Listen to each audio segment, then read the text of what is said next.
lagarta nunca entendeu porque o espelho do mundo a tratava como algo incompleto. Carregava o desconforto na pele, como se houvesse algo dentro dela que o mundo não via. No casulo, ela não se tornou outra. Ela apenas se despiu do que não era. A borboleta não nasceu ali. Ela só se revelou.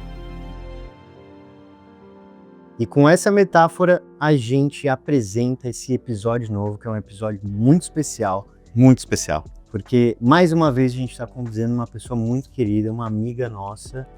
Ela, Adja. E aí, pessoal? Adja, bem-vinda. Porque fazia muito tempo que a gente não se via, não se falava, né? Acho que é uma ocasião bem especial, assim, pra gente se reunir e falar de temas tão importantes. Com certeza. E se você já tá curioso, não esquece de dar like nesse episódio, comentar, compartilhar e seguir a gente nas redes sociais. @mundoeu.pdc. E também nos streamings de áudio. Todos que importam, segundo o Marcelo. Beleza, então vamos começar esse papo. Acho que, a gente conversou algumas coisas aqui em off, etc. E, não sei, eu queria escutar um pouco da sua história, né? Como que você chegou até esse momento Adja? Quem é a Adja, como ela nasceu, né? Adja é a construção de quem eu sou hoje. Que, na verdade, já vou começar, então, pelo significado do meu nome, Adja. Que Adja nada mais é do que, dentro de um dialeto africano, o significado para presente. Então, nada mais é do que o presente que a vida me trouxe dentro desses 38 anos, construindo quem eu sou e tentando me entender. E surgiu eu há menos de um ano, na verdade, em setembro do ano passado, foi quando eu me entendi uma pessoa trans. Que aí vamos entrar em vários conceitos, porque existe a mulher trans, existe a travesti, que na verdade não há diferença entre as duas. As duas são pessoas que nasceram com o sexo biológico masculino e simplesmente se identificam com o sexo feminino. E aí entra a identidade de gênero. Hoje eu sou uma mulher, uma travesti com orgulho, porque é isso. Primeiro travesti porque eu não quero apagar todas as que vieram antes de mim. E eu acho que isso é uma representatividade muito grande para mim. E segundo, porque existe um grande conceito quando você fala de mulher trans, de você se encaixar dentro de uma régua que você tem que estar igual a uma mulher. E eu não tenho que nada, eu não sou obrigada a nada. E não vou fazer. Então hoje eu me identifico como uma travesti, primeiro pelo meu processo, segundo pela história, e terceiro porque eu não quero me colocar dentro desta régua, porque eu vou me pegar cometendo erros que eu já cometi, de ficar me machucando para estar Dentro de um padrão que eu não preciso seguir, sabe? Que faz mal pra mim, vestir bem, então não faz sentido pra mim. Então eu sou uma mulher travesti, recém-iniciada do processo de transição, faz menos de um ano. Comecei minha hormonização há 2 meses. Então é um processo que tá começando agora e que eu tô descobrindo. Então esta é a Adja hoje, quem eu consigo ser, né? Sensacional. Mas eu queria saber como que começou essa história antes da Adja? Quando que você falou assim, putz, eu gosto de caras? Quando que foi isso? Depois, como que foi a reação da sua família? Conta um pouco desse processo. Eu acho que isso é uma coisa que a gente nasce. Acontece. Eu lembro que com 4, 5 anos, eu já me identificava como uma menina. E aí tinha esse problema que nós estamos falando aí, nasci em 87, então comecinho dos anos 90, era uma outra realidade muito diferente do que a gente vive hoje. E aí eu vim de uma família branca, apesar de ter um pai preto, graças a Deus. Eu venho de uma família majoritariamente branca. Então me foi negado esse lado, né, preto da vida. Então eu sempre cresci, eu já, de pequena, já me entendia uma menina, mas não podia ser uma menina porque eu vinha de uma família cristã, então eu tinha todo um ritual para seguir, vamos dizer assim. Fiquei doente dos meus 5 aos meus quase 7 anos, sem descobrirem o que era. E aí colocaram como uma alergia. Ah, é uma alergia a chocolate, é uma alergia a pernilongo, passou-se a vida. E dentro disso, de todo esse processo, eu entendi que eu tinha que ser um menino e que eu tinha que exercer este papel. E exerci ele durante 38 anos, 37 anos da minha vida aí. E para mim foi incrível. Eu tive uma infância muito feliz dentro do possível, né? Meus pais trabalharam a vida inteira para sustentar todos os filhos, para que todos nós pudéssemos estudar, para que todos tivessem os mesmos direitos. Então eu cresci dentro de uma família bem estruturada, com pai e mãe trabalhando, eu estudando, estudei até os meus 17 anos, nunca precisei trabalhar. Então eu consegui construir uma base dentro daquilo que me era possível. E aí entrei na faculdade, que foi quando eu conheci vocês, com 21, que aí na verdade me formei no ensino médio com 18. Não sabia bem o que eu queria fazer, aquela fase do e agora. Eu falei, vou fazer nada, vou só trabalhar. Porque aí com 18 começou essa coisa do olha, você precisa trabalhar. Não esqueça que você é um homem preto, que você vai ter muito mais dificuldade do que as outras pessoas.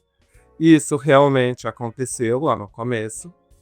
Eu não conseguia emprego, porque eu era uma bicha preta, afeminada, bem menina, e não se encaixava dentro do que as pessoas esperavam. Só que eu venho de uma família branca.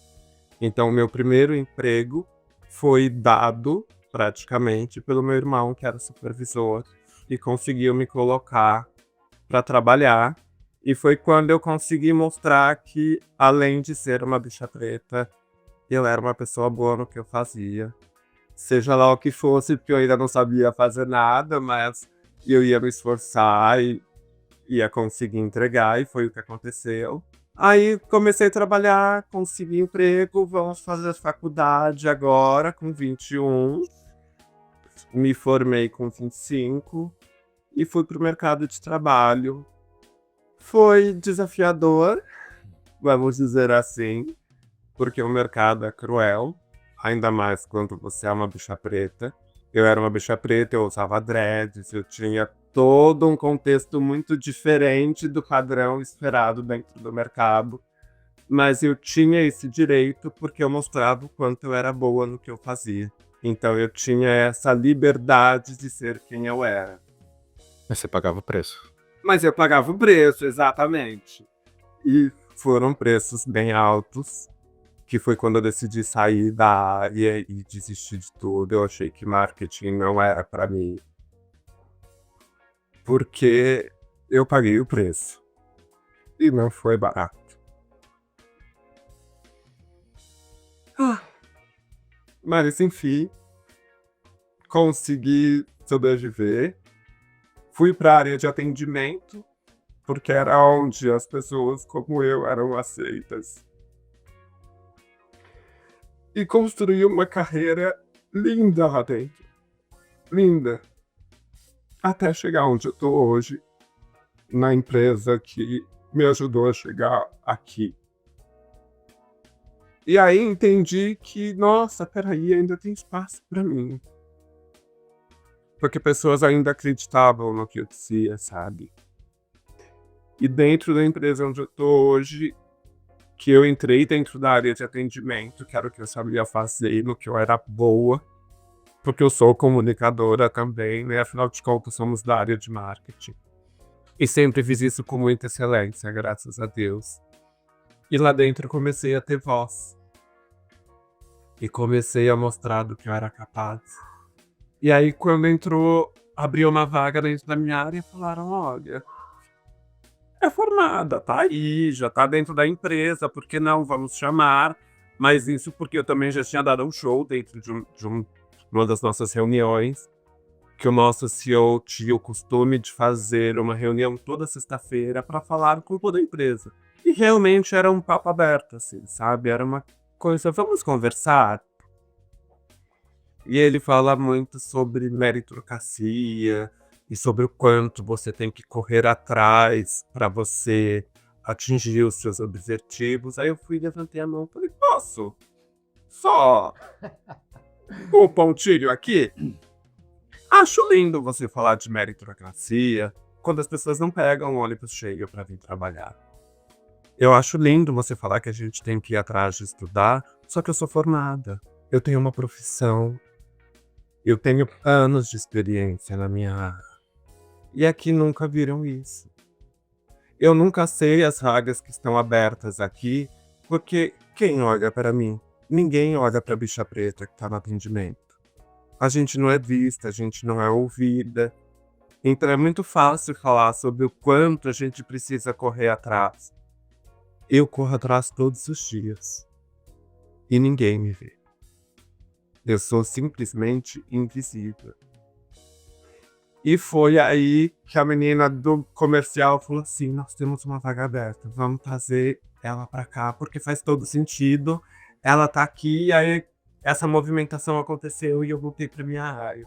E aí vi o quanto ainda tinha espaço e o quanto o mercado talvez hoje, até pela exposição das redes sociais, não seja tão podre assim.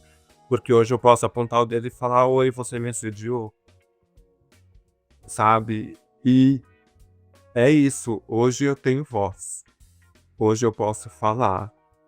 Naquela época, há 20 anos atrás, eu não podia. Eu tinha que abaixar a cabeça e dar graças a Deus que eu tinha um emprego. E aí, eu casei durante todo esse processo, fiquei 10 anos casada com um cara incrível, que foi onde tudo começou, porque foi onde eu tive a liberdade de começar a ser quem eu era e ser ouvida. Eu não era mais uma pessoa dentro de uma família branca ouvindo coisas racistas e preconceituosas todos os dias. Eu era uma pessoa ouvida, eu era uma pessoa respeitada. A primeira vez que eu pintei a unha foi porque a minha sogra me viu olhando um esmalte. Falou, por que você não usa? Eu falei, tá maluca? Por que eu vou usar um esmalte? Eu sou um menino, não vou. Jamais. E ela, não, mas não tem nada a ver. Nananana. Pintei a unha. Foi a primeira vez que eu pintei a unha sem as pessoas me julgarem. Porque dentro da minha própria casa, se eu fizesse isso, eu seria julgada.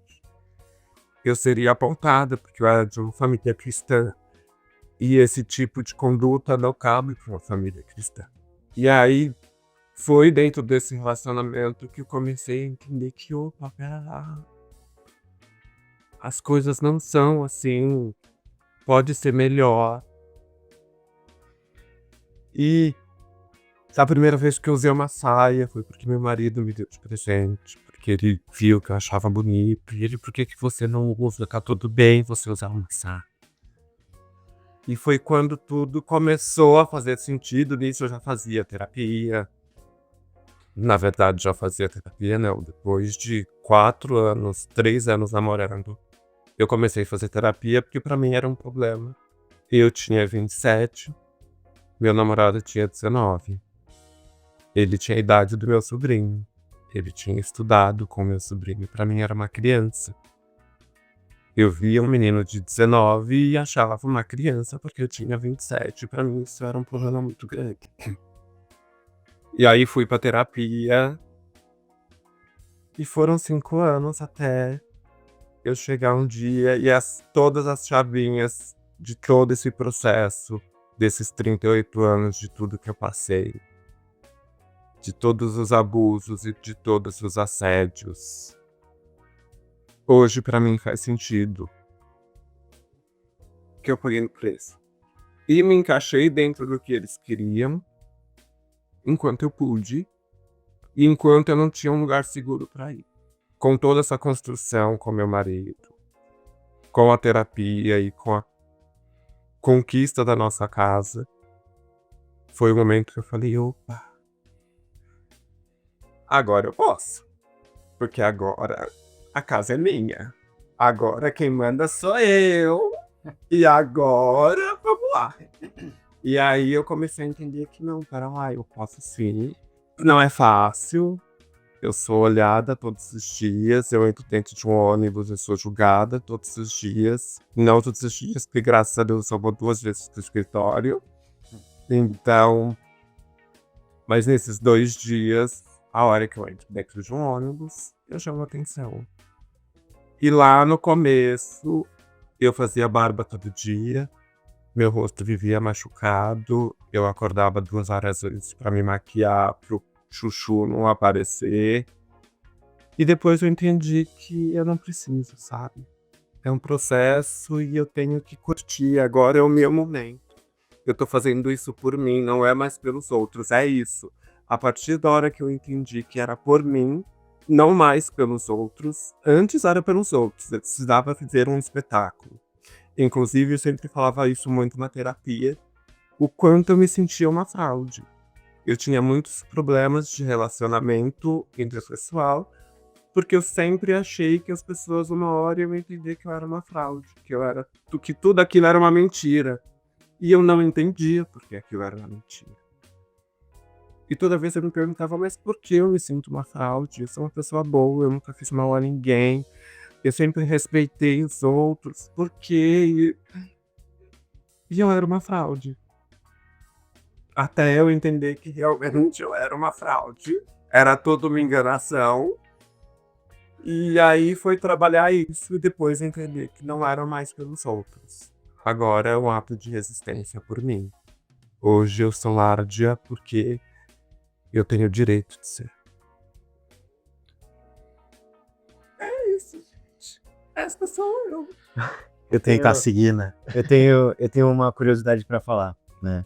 Tipo, e mesmo enfrentando todas essas dificuldades e etc., a Ádia, na época, Diego, me ajudou a conseguir um dos meus primeiros empregos. Foi ela que me colocou numa empresa varejista que a gente trabalhou, numa bem grande. Pelo menos naquela época era bem grande. Hoje em dia não sei se tá muito bem. Vocês saíram. E aí, cara, e foi incrível, assim. Inclusive, assim, oficialmente aqui, queria agradecer a Ádia por aquela linda oportunidade. Foi muito massa. Foi ali que eu comecei a entender, tipo, o que eu queria. E todo o acolhimento que você me deu naquela época foi muito importante para mim. Porque acho que uma coisa que você falou, e eu acho que é muito mais inflamada por todo o contexto que você está inserida, é esse lance de fraude, né? Tipo, acho que todo mundo, de certa maneira, se sente um pouco assim, por diferentes motivos. Mas acho que mais aqui no aspecto profissional. Como é que chama? Síndrome do impostor? E assim, você me ajudou muito naquele momento, porque, cara, um dos primeiros empregos, uma empresa grande, e a gente se divertia demais. Não, lembro. Bravo, bico. Lembro. Vocês foram até no Ratinho. A gente saiu da empresa com um sonho de conseguir ganhar um carro. E a gente não ganhou nada, né? Ganhou R$100. Ganhou uns R$100, velho. Olha, Mas é legal, valeu a experiência. Gente, só de ir pro Ratinho. Ainda, né? Tivemos que sair de repente mais cedo. Bom dia. E eu, na ousadia, ela já era respeitada lá como profissional, etc. Inclusive, eu quero muito saber desse quesito de assédio nas empresas, como que isso aconteceu, mas já te pergunto sobre isso. Mas, mano, eu era um mero estagiário que tinha chegado há pouco tempo ali. Eu tava falando, vamos embora, Ratinho. O melhor é isso. Vamos, claro. Marcelo, Vamos passar esse micro juntos. foi muito legal. Cara, e o TCC? Inclusive, TCC. ela já falou, a gente fez faculdade juntos de propaganda e marketing. Cara, a gente viajou muito junto. Viajamos, nossa, viagem na praia, meu Deus. Cara, muita história, muita história. muita história. Inclusive, sobre no contexto do nosso TCC, usei o nosso TCC num projeto da segunda faculdade que eu comecei a fazer, que era arquitetura. Sério? Porque como eu já tinha todo o projeto do motel construído, eu ia construir agora o projeto físico realmente.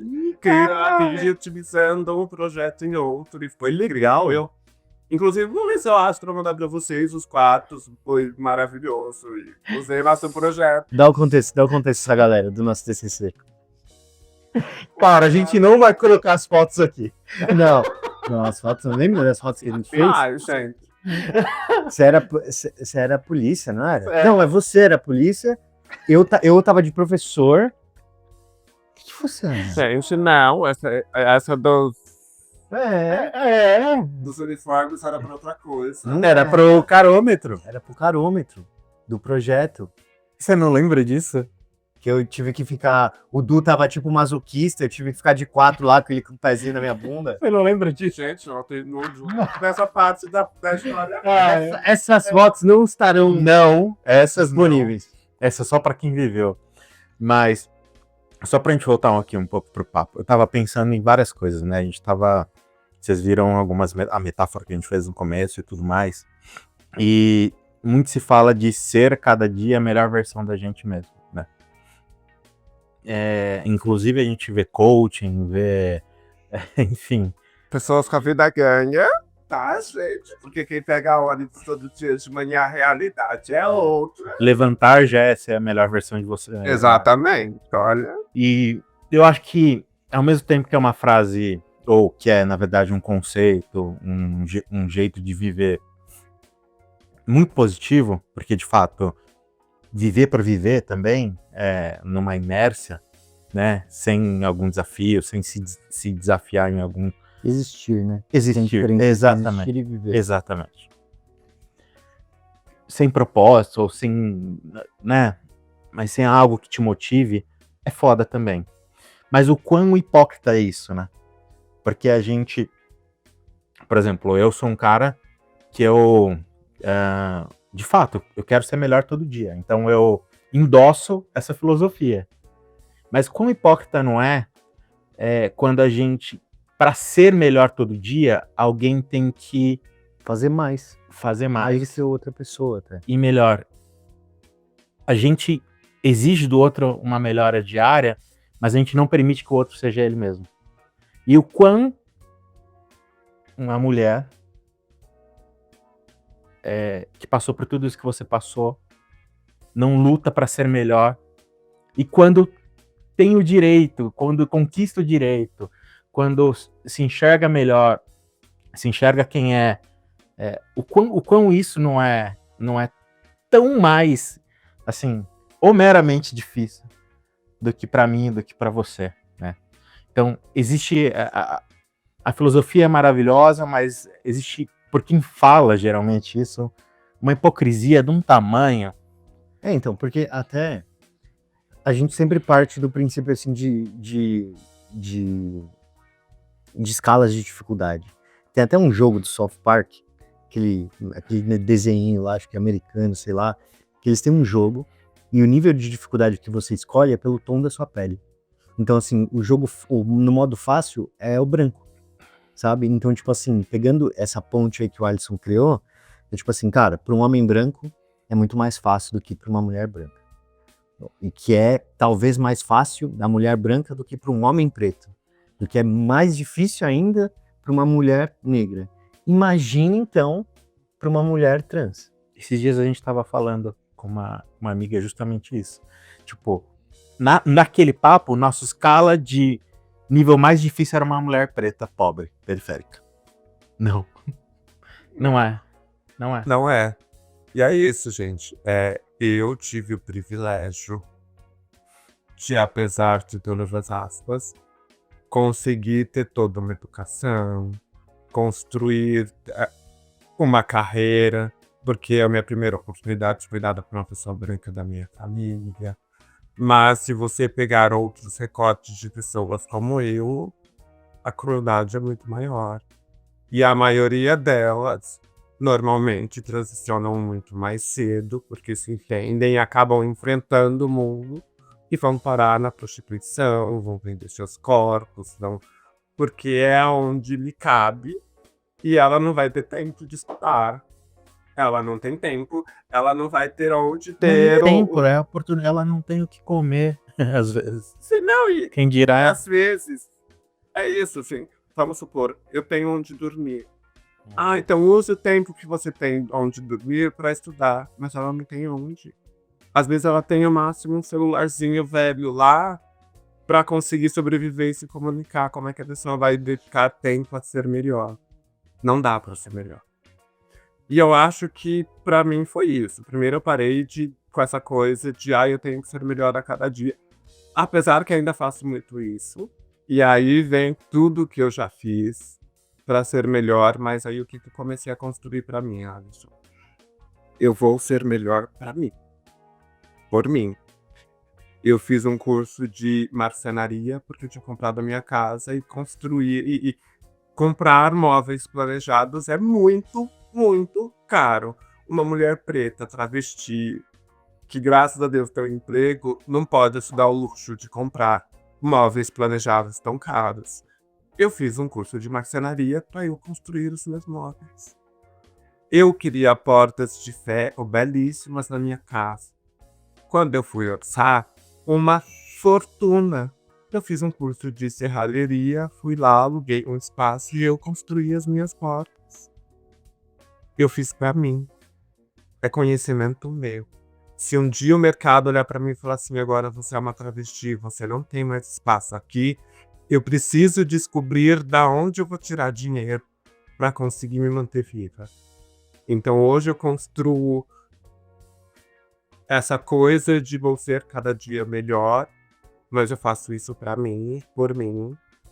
E é isso, às vezes a gente cobra muito do outro. Eu não cobro nada de ninguém. Eu não tenho tempo nem de dar conta do meu trabalho, eu não tenho como cobrar dos outros.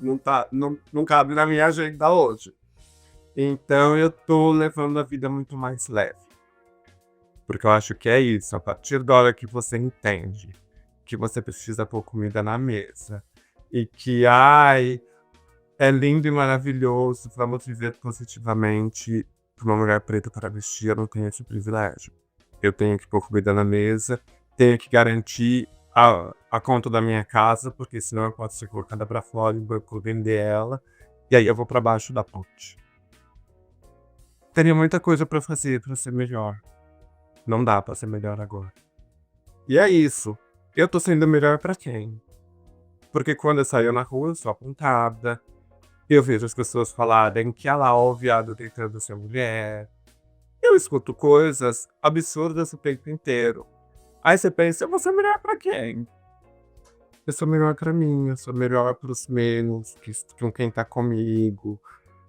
Eu levo a vida hoje muito mais leve do que essa cobrança que todo mundo te traz, porque era isso. Todo mundo que tá falando o quanto é lindo, o quanto é fácil, são pessoas que estão com a vida ganha. Não são pessoas que pegam um ônibus cheio todo dia. Não são pessoas que entendem o que é ser apontado todo dia. Não sabem o que é ter a cor que a gente tem. Você não vê um homem preto falar isso. Porque a nossa realidade é outra, muito diferente. Quando um homem preto. Imagine quando você vira a chavinha e se descobre uma mulher, você mata o homem que tem em você, que aí toda a sociedade te odeia por isso, porque você matou aquilo que era precioso, que é o homem, o máximo, para ser uma mulher. E ainda preta. Não é tão simples assim. É simples na internet, no Instagram, no como a vida é bela, mas a vida não é bela. Cara, sensacional. E eu fiquei muito curioso, assim, com relação à transição em si. Como que funciona? Quais são os passos? Tem algum lugar que vocês encontram apoio para fazer essa transição? Ou, tipo assim, a empresa tem que ser muito ligada a essas coisas? Você tem que fazer por si só? Porque, assim, eu trabalhei numa empresa há um tempo atrás que eles tinham muito incentivo para isso. Se uma pessoa decidisse transicionar e etc., eles ajudavam muito na parte legal E, inclusive, acho que, se eu não me engano, até se a pessoa quisesse fazer cirurgia, eles cobriam isso. Então era bem sensacional, só que assim, é um ponto muito fora da curva, eu imagino. Então eu queria entender um pouco mais sobre o processo. Na verdade, esse processo todo começou na terapia, então a primeira coisa é procurem ajuda médica, isso ajuda muito. E facilita muito o processo. E, né, infelizmente, para mim não foi tão fácil assim, não tinha todo esse privilégio. Primeiro fui procurar o convênio, porque pensei, tô trabalhando, eu tenho convênio, por que não, né, gente? Desilusão. Procurei 3 endocrinologistas do meu convênio e o conselho foi procure o SUS. Procure o SUS. O SUS vai conseguir te ajudar. E aí existe a ANTRA, que é uma associação brasileira de apoio a pessoas trans, que lá você encontra tudo que você precisar de apoio e de informação para sua transição e para troca de nome, para tudo, é muito importante o apoio deles para toda a causa. Então eu consegui encontrar lá tudo que eu precisava e hoje aqui em São Paulo existe o Sampa Trans, que é realmente uma parte do SUS especializada na transição de gênero. E realmente o SUS é muito preparado para isso. Então, comecei o meu processo dentro do SUS, que aí você vai lá no postinho perto da sua casa, faz todo aquele processo. E para dar entrada no SUS. A parte de documentação, a ANTA tinha tudo que eu precisava levar para o cartório. E aí fui até o cartório, onde eu era registrada para fazer toda a troca de documento. O próprio cartório te dá todo o apoio também que você precisa, só que aí é só para quem tem dinheiro para pagar, porque isso custa. Mas é 180, 100 alguma coisa assim. Mas é bem tranquilo hoje em dia, porque o Estado nos dá o direito de autoafirmar que somos pessoas trans e somos. E aí eu quis documentar isso, muita gente não faz isso no começo, mas eu quis porque é importante quantificar quantas de nós existimos. E aí a retificação do nome dos seus documentos é uma forma de você mostrar para o Estado que você existe, que eles precisam olhar para você, sabe?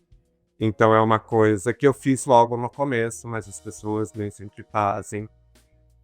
Eu comecei a minha harmonização há 2 meses, porque eu esperei todo o processo correto, né? Vamos dizer assim, porque eu tenho muito medo de acontecer alguma coisa e de eu tomar alguma coisa e eu morrer. E eu sou doida.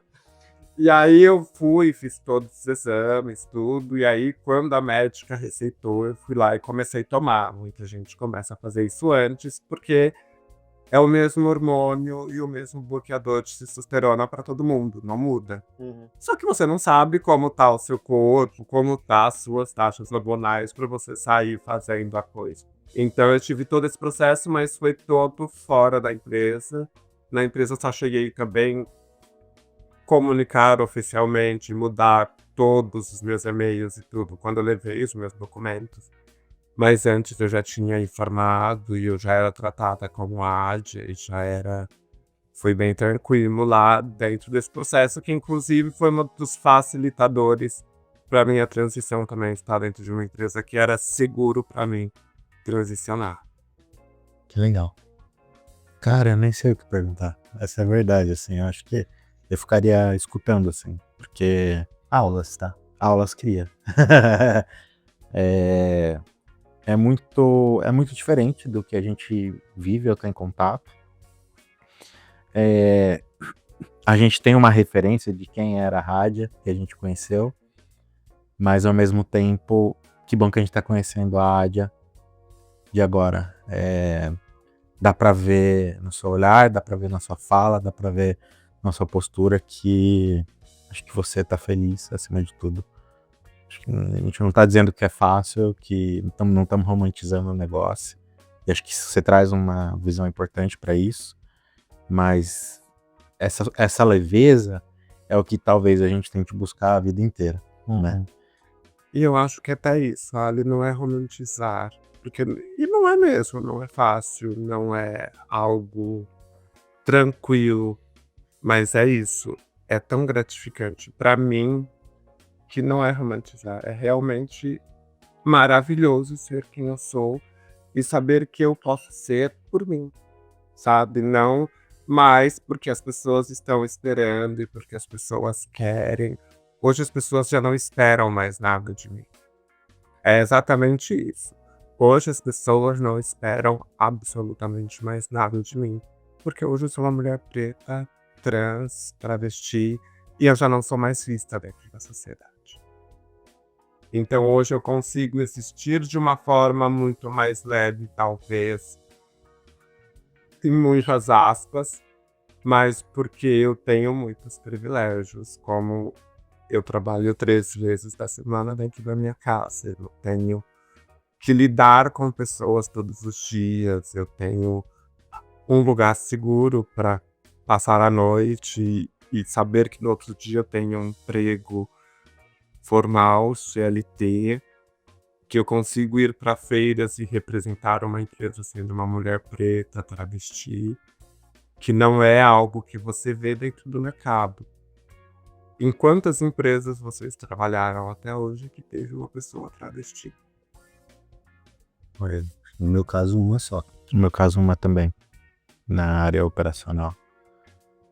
Eu tenho. Na área industrial, na verdade, inclusive. É? Era interessante. Também estava em processo de transição. Era uma mulher trans. E por ser uma área tão operacional, de produção e tal, eu não cheguei a ter muito contato. Também ficava em outra locação. Mas isso chama muita atenção, assim, pela... Poxa, acho que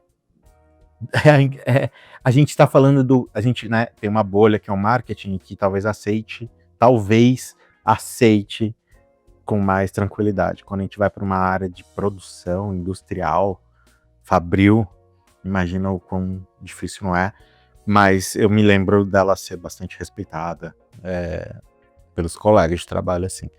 Não vivi o dia a dia dela. Não, sim, mas não é nem isso, sabe? Que aí eu vou trazer uma outra questão, que inclusive foi uma conversa que eu tive com uma pessoa no Chaves, que ela, como tá sendo a transição? Eu falei assim, terças e quartas antes de ir pra empresa, eu choro 2 horas, dou lá o meu ataque de pânico e depois vou trabalhar, tá tudo certo. Ela, nossa, mas se isso acontece, alguma coisa tá errada. Jura, todo o entorno tá errado. Tá? Eu entro dentro do ônibus, eu sou apontada, as pessoas tiram sarro de mim, as pessoas me xingam, as pessoas me ofendem. Eu hoje tenho o privilégio de estar dentro de uma empresa que eu consigo usar o banheiro feminino, mas eu estou transicionando há quase 1 ano e nunca entrei no banheiro público feminino, nem masculino. Eu não uso o banheiro fora da minha casa, eu não uso o banheiro fora do escritório. Eu tenho medo. A gente tem medo de viver na rua. Então não é. E aí é isso. Quando você vai ver pessoas trans dentro da empresa, nunca vão ser em posições ou em cargos, por exemplo, como o que eu tenho, que vai lidar com o público, que vai lidar com o cliente B2B. Isso é muito raro. Você vai ver pessoas trans dentro da produção, dentro do atendimento, dentro do marketing ali, uma ou outra na vida. A maioria vai ser no atendimento, vai ser na limpeza, que é o máximo onde lhe cabe e aonde você não vai ser vista. Porque é isso, você não pode ser vista. Você tem que passar despercebida e ignorada. Então são nesses lugares que eles vão te colocar. Mas graças a Deus hoje estão colocando. Antes nem isso a gente tinha. Antes era as esquinas e tá tudo certo. Essa é a saída de vocês. Hoje já tem outras. Que aí foi... Inclusive, quando eu mandei mensagem para vocês, que era isso. Eu estava dentro de uma feira enorme, onde eu era a única travesti representando uma empresa, vestindo uma marca. E pensei, meu Deus do céu, eu vou precisar usar o banheiro. E agora, como é que eu vou fazer? Já saí chamando as pessoas com quem eu quero isso. Eu tenho uma rede de apoio muito grande. E aí chamei minha rede de apoio e falei, gente... Hoje eu vou precisar usar o banheiro, vocês vão ter que ir comigo, porque se alguma coisa der errado, eu tenho mais gente comigo. E de repente eu cheguei lá e 90% das pessoas que estavam trabalhando na limpeza do banheiro eram meninas trans. O que facilitou muito para mim, como uma mulher trans, usar o banheiro feminino sem precisar de outras 2, 3 pessoas comigo para que eu pudesse usar. Porque eu sabia que ali eu teria um outro apoio. Então ainda bem que já estão dando esses lugares para essas pessoas, porque pessoas como eu, que têm esse privilégio, conseguem ter essa segurança. E aí eu consegui ver, inclusive lá, o quanto esse tipo de espaço é importante para dizer tem espaço para outras pessoas como eu. Nem sempre a gente vai ser linda e bela e tá tudo bem. Às vezes a gente vai se esforçar 5 vezes mais do que os outros para mostrar que a gente é capaz, porque a gente depende disso para viver. A gente depende disso para comer todos os dias. No começo da minha transição, para mim era uma questão muito grande, por exemplo, roupas. Porque como é que eu vou trocar um guarda-roupa inteiro se eu não tenho nem dinheiro para pagar minha casa? Eu não tenho dinheiro para colocar móveis planejados na minha casa, gente. Não vai estar dando. E por um acaso, um dia, eu encontrei uma outra menina trans numa situação bem pior que eu, inclusive. Porque ela foi posta para fora de casa por ser trans e pela família ser uma família cristã. E aí eu falei assim, olha, eu tenho roupa, mas eu tenho roupa masculina. Ela falou assim, amor, roupa não tem gênero. A gente que coloca isso nelas. E aí eu pensei, nossa, e eu tava aqui quebrando a minha cabeça, como é que eu vou me mostrar? É isso, gente. A gente se preocupa com tanta coisa, porque o outro tem que mostrar. Você tem que performar. Que a gente não tem que mostrar nada agora. A gente tem que conseguir se vestir. Hoje eu consigo me vestir, que bom. Nem tudo é feminino e tá tudo certo, porque é isso, roupa não tem gênero, é a gente que constrói isso. E independente do que eu esteja vestindo, não vai mudar como você veio, como ele veio, ou como o cara que falou que eu sou um viado tentando ser mulher me vê. Isso não vai mudar, entende? Então, às vezes, a gente se esforça muito para coisas que não vai mudar, Fernando. A gente vai se esforçar ao máximo para estar dentro daquela régua, e ele vai rasgar aquela régua e falar, não me serviu de nada, porque você continua sendo você. Guarda essa energia, né? Guarda essa energia pra colocar em outra Ah, coisa. você sentiu exatamente. Vamos usar pra outra coisa, vamos... Mas é muito bom a gente hoje ter espaço no mercado. É muito pouco. Ainda a gente vê uma ou outra pessoa, mas que bom que a gente tá vendo já alguma coisa aí. Já é um movimento bem importante. E que é isso. Entendam que não é fácil para essas pessoas, porque talvez ali dentro ela seja muito respeitada, que nem eu sou, eu consigo usar o banheiro feminino dentro da minha empresa, mas só dentro da minha empresa. Se eu precisar usar o banheiro na hora do almoço dentro do shopping, a chance de eu ser escorraçada do banheiro é muito grande. E aí outras pessoas vão ter que comprar uma briga que é minha e que nem sempre vai acontecer também. Se eu não tiver com a minha rede de apoio, as pessoas vão dizer, inclusive, que eu estou errado de estar. Então não é só dentro do ambiente corporativo, existe todo o redor que não ajuda a gente nem um pouco. Eu tenho. Acho que o papo tá sensacional. Nossa. Assim, mind blowing, assim. Eu tenho uma pergunta que talvez seja desconfortável. Uma outra que eu espero que seja confortável. E aí depois uma última coisa que eu quero falar. E aí a pergunta é desconfortável, eu fiquei super à vontade para não responder, não compartilhar. Mas assim, eu queria saber, na sua história, assim, qual que foi o momento mais difícil ou a situação específica mais difícil que você teve que passar, assim? Seja como lá atrás Diego, gay, ou hoje como Ádia, uma mulher. Gente, primeiro não tragam o nome do falecido, pelo amor de Deus, o falecido já tá enterrado, graças a Deus. Só como Ádia. Não tem problema falar do falecido, tá? Só não tragam o nome do falecido, deixa o nome lá, Ah, tá, retinho no canto. Entendi.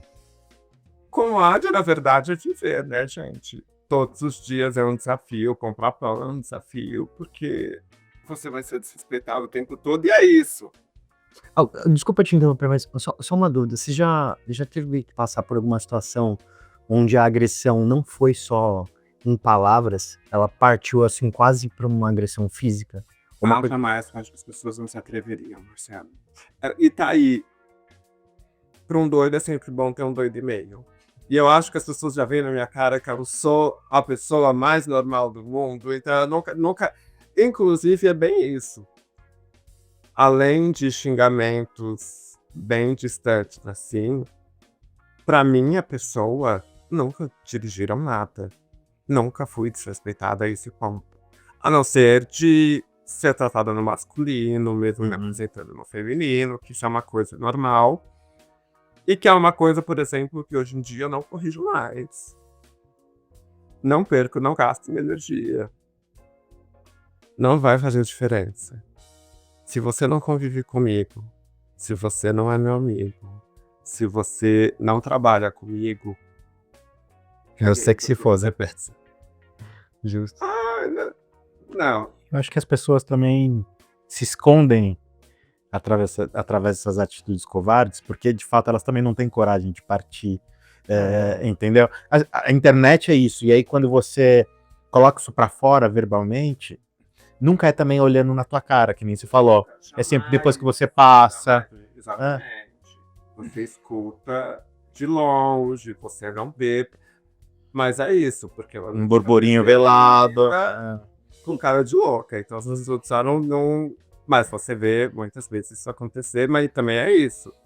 Não me coloque em risco tentando usar um banheiro, porque eu sei que aí esse tipo de coisa vai acontecer e eu não sei como eu vou agir, então eu prefiro tentar evitar ao máximo. A hora que eu precisar, eu vou lá, que nem um dia dentro da estação de trem, eu chamei a segurança e ela falou assim: não, o banheiro tá interditado, pode usar o banheiro de deficiente, que é o único que tá funcionando. Eu falei, graças a Deus, aleluia. E pude usar o banheiro, mas eu ia chamar uma segurança e ia pedir pra ela me acompanhar até o banheiro, pra eu não ter esse problema. Porque eu tento evitar, mas eu não tenho, não vale a pena. Boa. Mas assim, momentos ruins teve vários, né? Alguns você não entende no começo. Eu sofri abuso quando eu era uma criança. E literalmente o abuso corretivo, porque eu tinha que ser um menino, eu tinha que performar aquele papel. E depois de muitos anos só que eu fui entender porque é isso. Quando você sofre abuso, quando você é criança, você cria uma história feliz na sua cabeça para que você consiga passar por aquilo. Isso é muito comum acontecer.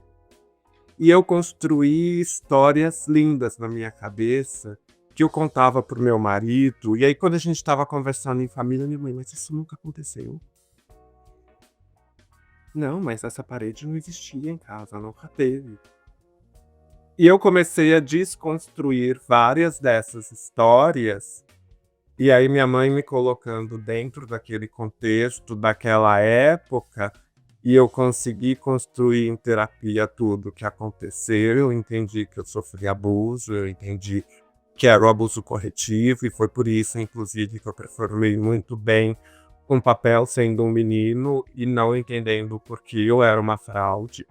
E ainda, na época, inclusive, quando eu consegui seu estágio, dentro de uma das reuniões, eu fui assediada por um diretor, não da nossa empresa, que era nós estávamos numa reunião com um cliente nosso, um fornecedor nosso. E ele falou pra mim ir pra cama com ele, que se eu quisesse ser alguém dentro da área de marketing, eu ia pra cama com ele, porque senão não seria ninguém. Meu Deus. Quando eu saí de lá, eu fui falar com quem eu deveria falar. E como estávamos falando de uma época que não tínhamos as redes sociais, tem prova. Não, estávamos eu e ele numa sala, não existia nem celular que gravava naquela época. E outra, também você não ia se preparar assim a um ponto de imaginar. Não ia, jamais, porque aquilo jamais passaria pela minha cabeça. É que é isso, foi uma construção de coisas que eu jamais pensaria passar. Não imaginei que eu ia ficar sozinha na sala com aquele velho. E era um senhor de 60 e qualquer coisa, chutando, sabe? E aí saí, eu não tinha como provar, não tinha como nada. Amor, lidei com isso, porque se você levar pro RH, não vou fazer nada se você me mandar embora. E a realidade ia ser o quê? Eu ia ser mandado embora. Eu abaixei a cabeça, cheguei na faculdade, chorei que nem uma retardada. E a vida teve que seguir, porque é isso. A vida segue. Não foi a primeira nem a última vez que eu fui assediada sexualmente, graças a Deus foi, mas a gente se presta a papéis para terem dinheiro no final do mês a pagar contas, que eu já fui chamada de inútil, de competente. A minha equipe inteira já escutou que se não fosse meu diretor pagando nosso salário, a gente morreria de fome. Isso era uma coisa comum dentro do ambiente corporativo antes da pandemia, há uns 10 anos atrás. Uns 15 anos atrás, vai. Mas isso era muito comum. Para pessoas como eu, isso era muito comum. Assim, é que é foda porque, tipo, é um mix de sentimentos ouvindo a sua história que é muito bizarro, sabe? Tipo assim, nesse papo aqui eu já senti alegria, já senti raiva, indignação, tristeza, enfim. E obrigado por você ter compartilhado essa experiência, mas agora eu quero saber se é que existe um ou todos que você quiser compartilhar até aqui. Qual que é o momento mais lindo dessa transição, desse encontro com a Adria, enfim? Eu acho que a primeira coisa é me reconhecer. É poder olhar no espelho, porque é isso. Quando a chavinha virou e eu consegui entender tudo que estava errado, eu fiquei pensando, gente. E pra mim era tão óbvio. Era algo tão claro. Que às vezes até é isso. Sabe quando aquela coisa tá na sua frente, você não vê porque você tá acostumado e você só não enxerga. Então quando eu pude me ver a primeira vez, sendo eu, a primeira vez que eu me maquiei, que é isso, aí começa aí.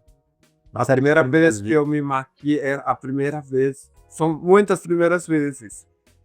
Mas vamos trazer aí para algo muito recente no final do ano. Que aí a gente vai entrar numa discussão exatamente sobre respeito. Que ou você tem, ou você não tem. É simples. Você pode usar vários argumentos para justificar o seu preconceito, mas ele existe. No final do ano, vamos viajar. Comecei a transicionar em setembro. Contei para o meu núcleo familiar mais próximo, para minha equipe dentro da empresa. E foi tudo lindo, maravilhoso. Aí depois, quando eu fui abrindo a coisa, que aí eu fui levar para os meus pais, e foi tomando uma dimensão maior. Aí as coisas começam a complicar. Mas aí, ok, vamos viajar no final do ano, porque já estava marcado, já estava planejado, vamos fazer uma viagem. Só que essa viagem estava planejada com o falecido, com uma pessoa. Você já está indo com uma outra pessoa muito diferente, porque já é outra realidade, e é isso. Que é o que eu falava muito, gente, nada mudou, mas tudo mudou. É tudo muito diferente pra mim, é tudo muito louco na minha cabeça, as coisas acontecendo. E agora? Porque agora eu sou uma menina. Não tinha mais pelos, já tinha tirado todos os meus pelos, eu tava com cabelo, já era uma outra pessoa. E agora? Vou usar um biquíni. Nunca coloquei um biquíni na vida. Como é que eu vou sair de biquíni na frente de todo mundo? Isso pra mim era uma coisa que me pegou muito. Porque aí algumas pessoas no meio do caminho desmarcaram, nada mais ia acontecer. E aí fica subentendido por que isso não aconteceu. Porque eu tive um imprevisto. Porque alguma coisa... as coisas acontecem, não é? E aí não dá pra ir, tudo bom. E minha prima falou assim, não, tá tudo certo, a gente vai. Imagina. Eu falei, eu acho que você nem entendeu, amiga. E aí um dia, porque ela tem 2 filhas, uma de 11 e uma de 13. Não, uma de 11 e uma de 15. Uma de 11 e uma de 15. Eu falei, eu acho que ela não entendeu bem como a coisa vai funcionar nessa viagem, né? Aí eu falei pro meu marido, eu falei assim, eu vou lá falar com a minha prima só pra gente alinhar as expectativas e tá todo mundo ali, né? Aí acho que ele falou, eu falei, Pri, você sabe que a gente tá indo pra Ibiúna, tem piscina lá. Só aí por isso que eu tô indo. Eu falei, mas você sabe que eu vou estar com um biquíni, né? Ela não esperava menos. Eu falei, mas e suas filhas? Também vão usar biquíni. Eu falei, tá, mas e aí? Ela, e aí o quê? Não entendi. Eu falei, como não, Priscila? O que você vai falar para suas filhas? Menina, fala o que para minhas filhas? Elas são burras, são cegas? Elas estão vendo, não tem o que falar. E ela foi com a gente. Foi a única pessoa que foi viajar com a gente no final do ano. Porque foi a única pessoa que realmente não se importou com o fato de que agora ela tem uma prima e que ela vai sim usar um biquíni, que tá tudo bem. Enquanto para as outras pessoas isso ia ser uma questão e o que eu vou falar para os meus filhos? Como é que meus filhos vão... Gente, não existe essa coisa. A gente cria todas essas barreiras nas nossas cabeças. Porque a gente tem problemas em falar para as crianças o quanto isso é real. Inclusive, voltando um pouco, e ainda falando em crianças, falem com suas crianças. Ouçam as suas crianças. O abuso não é de uma pessoa longe da família de vocês. O abuso não é de uma pessoa que não frequenta a casa de vocês. É sempre da pessoa mais próxima e inimaginável do mundo. Escutem as crianças. Percebam detalhes. As crianças não conseguem entender e falar. A não ser que um adulto explique e conte, e isso é importante. Que aí a gente entre em educação sexual na escola e a mamadeira de piroca e todas essas coisas que inventam.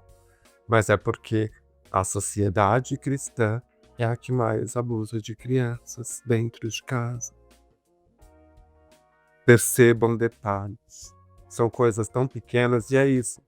A gente acaba querendo proteger as crianças de tanta coisa e elas acabam ficando desprotegidas de tudo. E a gente não consegue perceber. E elas constroem uma história feliz e um dia isso vem. Então, é isso, assim. Você entende que existem pessoas que tá tudo bem. Você é você e as pessoas estão vendo. Vai existir a pessoa que vai te respeitar e a pessoa que não vai. E não vai mudar, não adianta o que eu faça que não vai mudar. Então quem me respeita, quem está comigo, está construindo comigo. Dentro desse processo, eu acho que é isso que está sendo lindo. Eu tô vendo pessoas construírem do meu lado. E pessoas assim, minha tia com 70 anos, do dia que eu assumi pra ela que eu era uma mulher trans, quase nunca ela erra meu nome e meus pronomes. E quando ela erra, antes ela já falava, me corrija, não me deixe errar. E aí, com o tempo, ela foi conseguindo, e pra ela é muito normal, e ela mesma se corrige, e é isso, não tá tudo bem errar, gente, eu erro. Um dia, um funcionário novo chegou na empresa, oi, prazer, falei o nome do falecido, em 2 segundos eu, opa, não, esse morreu, graças a Deus, e já falei o meu nome, porque é isso, a gente vai errar. Eu vivi 37 anos sendo ele. Eu passei a minha vida acreditando que eu era ele porque eu precisei sobreviver durante esse tempo. Então errar vai acontecer. E aí cabe a você corrigir e acertar ou continuar errando. Se você continua errando, você me mostra que você não me respeita, não precisamos conviver. Oh, Beijo, tchau. E é isso. Você começa a entender que família nem sempre é laço sanguíneo também. Família você constrói. Rede de apoio você constrói. Não é necessariamente o sangue que vai fazer a sua rede de apoio ser melhor ou pior. Eu acho que vai sobre caráter, sobre respeito, sobre entender o outro, e é isso. Por isso que eu talvez não cobre mais as pessoas. Ou Alisson, Deus sabe o que ela tá passando ali atrás. Pra ela chegar até ali, então só dela estar ali, pra mim já tá, ó, valeu, perfeito. A gente pode nem sempre concordar e, pra mim, hoje eu entendo o quanto falar é necessário. Se eu falo e você não consegue ouvir, isso é um problema seu. Tem algo aí que você precisa trabalhar. Assim como você pode me falar algo e eu vou ter que trabalhar isso. Como eu ouvi que há aí um viado tentando ser mulher. É assim que você pensa. Algo que eu vou fazer vai mudar? Não, eu tenho que lidar com isso. E aí sou eu que tenho que lidar com isso, porque eu sou a mulher. Mas aí tá aí, eu entendi que sou eu. O que você tá pensando? Me diz sobre você, não sobre mim. Acho que é isso. Bom, acho que a gente conseguiu falar sobre muita coisa. Acho que é muito enriquecedor o papo. Acho que pra gente é muita coisa, é muito novo também receber gente.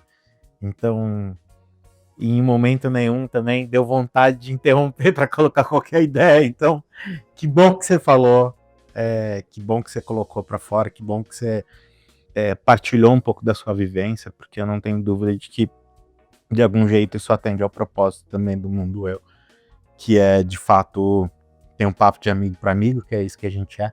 Assim como papos de amigo para amigo, tentar ajudar, de alguma maneira, alguém, ou esse amigo, ou você que está assistindo a gente hoje. Tá? Pois é. Então a gente queria agradecer demais sua presença, Ádia. Assim, foi incrível. De novo, é um turbilhão de coisas que passam na cabeça, um turbilhão de sentimentos, emoção, raiva, mas mais do que isso é gratidão, de fato, da gente ter essa oportunidade de se reencontrar nesse momento. Eu que agradeço.